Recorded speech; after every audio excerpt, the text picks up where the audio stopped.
Kami pertama berumah tangga dengan istri saya, itu kami hanya ngontak dipetakan, Bu, dan bukan aib. Alhamdulillah. Bahkan kasurnya itu cuman, saya nggak tahu ya, karena nggak paham ukuran itu tuh. Cuma saya tahunya cuma buat satu orang.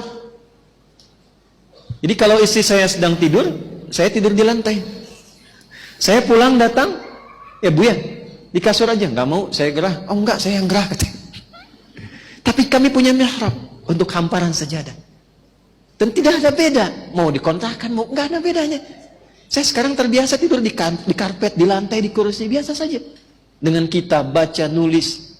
Biasa. Kenapa? Karena merasa semua titipan, jadi nggak ada yang aneh gitu. Tapi kita punya mihrab. Yang kalau saya pergi, istri saya curhat di situ. Ya, kalau beliau mengajar, saya pun ada di situ lebih dulu misalnya, saya curhat di situ.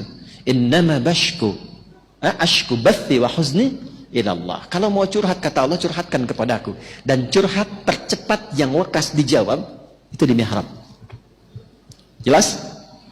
2. Rizki yang dikirimkan dari sisi yang tidak diduga.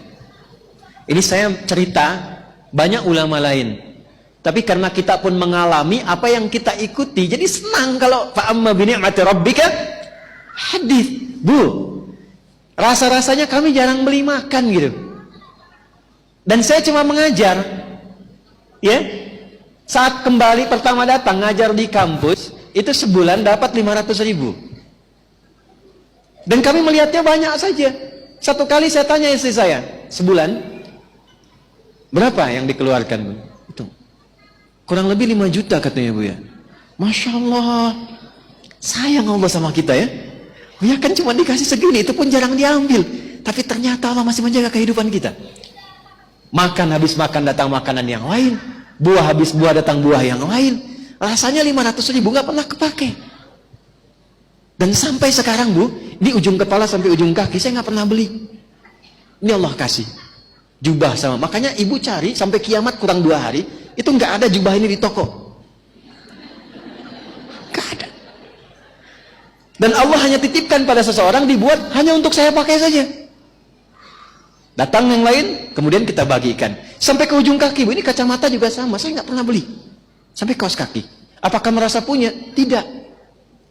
Makanya apa yang ditempatkan oleh Allah, pesantren dibikin wakaf, saya jadikan wakaf. Tanahnya, tempatnya.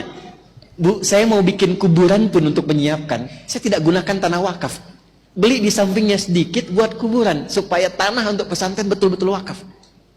Dan kita tidak merasa memiliki. Begitu kita meninggal, ada yang meneruskan. Hidup kan cuma sebentar.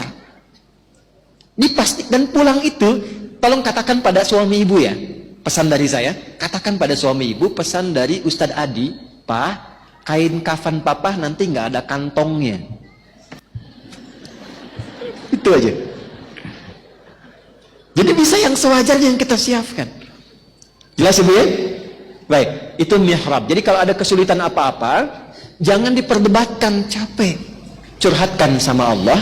Setelah itu masuk bab yang kedua, perhatian dan kasih sayang.